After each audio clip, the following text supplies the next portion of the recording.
Hola, soy el profesor Marcelo Morales Yocobori del Departamento de Biología de la Facultad de Ciencias Exactas y Naturales de la Universidad de Belgrano en la Argentina y voy a presentar un proyecto de investigación que dirigí en esta casa de estudios y que sirvió para la tesis de licenciatura de Carla Bonelli.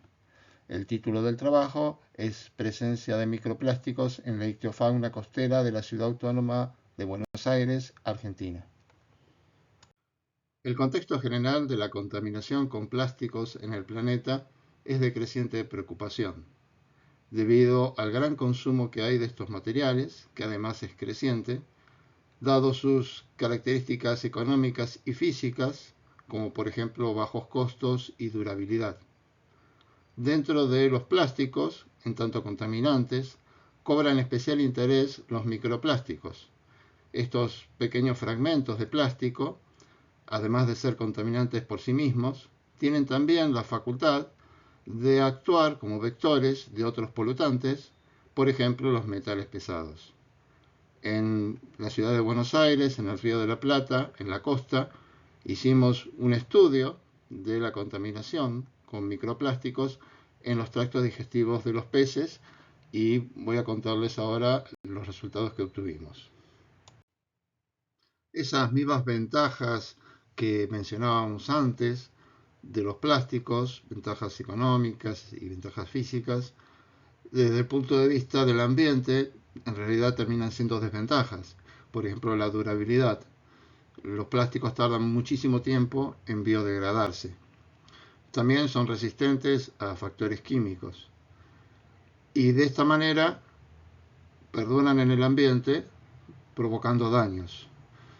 Dentro de los plásticos que podemos mencionar y que son muy utilizados, podemos indicar al polietileno, que está presente, por ejemplo, en las bolsas, en los envases de alimentos, el tereftalato de polietileno, el PET, en sus siglas en inglés, que está en los envases de bebidas, pero también en los textiles.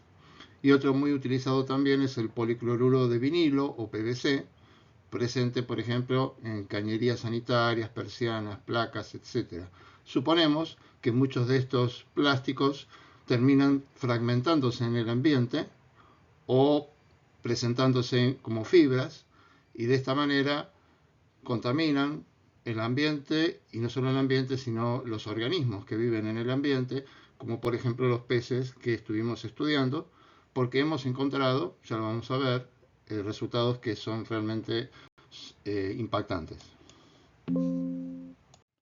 Según la Administración Nacional Oceanográfica y Atmosférica, NOAA de sus siglas en inglés, de Estados Unidos, se consideran microplásticos a los fragmentos de plástico menores a una dimensión máxima de 5 milímetros y los podemos clasificar en primarios y secundarios. Los primarios son los que se fabricaron especialmente en ese tamaño, presentes por ejemplo en los limpiadores faciales y en otros cosméticos, y los secundarios, que son los que hemos encontrado nosotros, que a su vez se pueden clasificar en fibras sintéticas, provenientes probablemente de las prendas de vestir, y fragmentos de plástico, fruto de la degradación físico-química por factores ambientales como por ejemplo la radiación ultravioleta.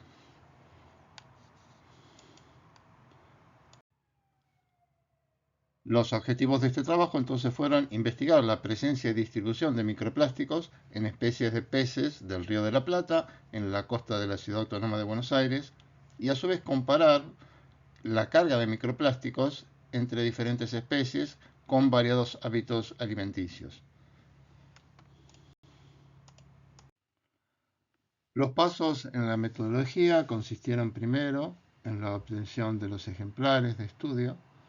Para ello, gracias a un convenio que se firmó con el Club de Pescadores de Buenos Aires, los pescadores deportivos tuvieron la gentileza de donarnos los individuos que habían capturado, los cuales luego procedimos a sacrificarlos eutanásicamente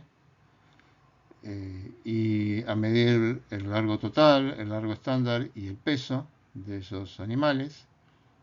Posteriormente se extrajo el tracto digestivo completo, se pesó y se guardó en frascos para luego en el laboratorio ya proceder con la digestión con peróxido de hidrógeno analítico en baño María a 60 grados Celsius. Y una vez hecha esta digestión, todo el líquido obtenido se sometió a extracción con filtros de nitrocelulosa y bomba de vacío hasta dejar retenido en estos filtros de nitrocelulosa todos los materiales que no habían sido digeridos con el peróxido de hidrógeno, como por ejemplo los plásticos, los microplásticos, aunque también quedaban otro tipo de materiales, como por ejemplo arena.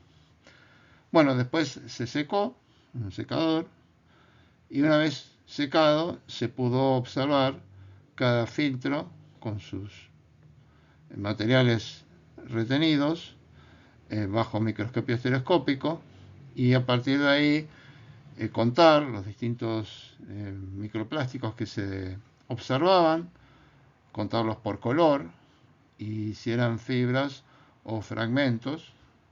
La clasificación se hizo en los colores que habitualmente ocurren, que eran los colores primarios, o sea, rojo, verde y azul. Y también muchas fibras o muchos plásticos eran blancas o transparentes y otras eran negras.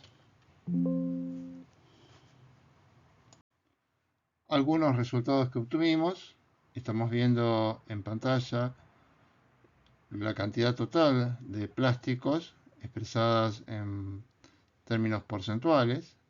Vemos que casi todas las fibras eran blancas o amarillas, transparentes, mientras que tenemos muy poco porcentaje de fibras verdes, de color negro, un porcentaje relativamente importante, y porcentajes parecidos entre 7,5 y 7 para rojo y azul.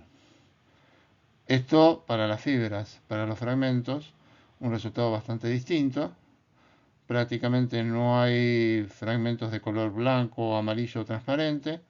Hay bastantes fragmentos rojos, bastantes más que lo que había de fibras en color azul y bastante más de lo que hay en negro comparativamente con lo que eran las fibras, pero del color verde tampoco tenemos un valor significativo o importante. Acá tenemos algunas imágenes que muestran fibras de textiles probablemente. Esto no lo podemos comprobar estrictamente porque vamos a hacer ahora análisis con espectroscopía infrarroja para tratar de determinar qué tipo de plásticos son, pero no podemos definir la trazabilidad, digamos, como para saber si realmente provienen de textiles, pero bueno, considerando que de algún lado tienen que provenir, es bastante probable. Y están como todas entremezcladas, no siempre ocurre eso, a veces están sueltas. Acá tenemos algunas que son medias transparentes a rojas, otras que son azules, algunas blancas. Y a la derecha tenemos un pequeñito fragmento de plástico que de color rojo, para que sepamos de qué distancia estamos hablando. Esto es 1 milímetro, así que esto sería algo así como un décimo o 2 décimos de milímetro. Y estas fibras son largas, pero muy angostas. En el caso de las fibras, la especie es Parapimelodus valencianis, y en el caso del fragmento también es la misma especie. Trabajamos en total con 33 individuos de 6 especies. Las 2 especies que más individuos presentaron fueron la boga, Megaleporinus obtusidens, y el portenito Parapimelodus valencianis, con 12 y 8 individuos respectivamente. Nos llamó la atención que los porcentajes de colores de las fibras en las 2 especies resultaron bastante similares, es decir, no presentaron diferencias significativas, sugiriendo esto, considerando que son especies de hábitos alimentarios distintos, que el ambiente, el movimiento del agua, hace una distribución homogénea de las fibras, ya que los porcentajes de colores aproximadamente coinciden. También pudimos observar que hay fibras de color azul y también de otros colores que están destenidas en una parte. Por ejemplo, aquí estoy señalando una zona donde se la ve blanca o transparente. Si bien no podemos determinar el origen de esta pérdida de tinción, existe la posibilidad que en el ambiente o en el tracto digestivo de los peces ocurra esto también, siendo un factor adicional de contaminación. Por último, quiero compartirles un gráfico de cantidad de elementos de microplásticos encontrados en los tractos digestivos de 6 bogas, donde vemos que al principio, a medida que aumenta el peso de los animales, aumenta también la cantidad de elementos o microplásticos encontrados, y luego, en los 2 ejemplares de mayor peso, esa cantidad de microplásticos va disminuyendo. No sabemos si esto responde a que el animal, cuando ya es más adulto, cambia de hábitos alimentarios o son 2 bogas que se alimentaron en otro lugar.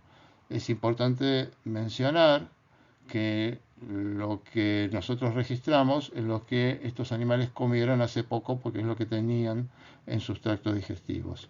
Con respecto a los fragmentos, si bien no es tan clara la relación entre cantidad de elementos y peso, también vemos que esa cantidad de fragmentos es menor en el caso de los animales más adultos o más pesados. Como conclusiones, primero resaltar la relevancia del estudio, donde se puede subrayar la omnipresencia de los microplásticos en las aguas costeras del Río de la Plata, a la altura de la ciudad de Buenos Aires, ya que encontramos estos elementos en todos los individuos de todas las especies con las que trabajamos.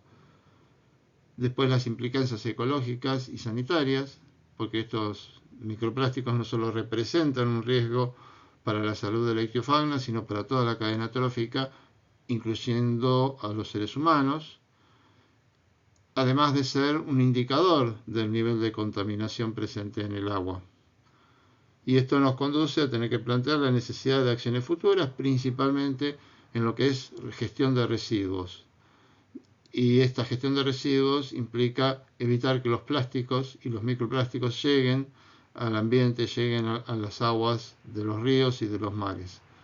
Y por último, recomendar que estos estudios se sigan haciendo en otras regiones para comparar, y dentro de la misma región quizás extenderlo a otras especies. Muchas gracias a los que estuvieron escuchando por darme su tiempo, y a los organizadores del evento por hacer que esto sea posible.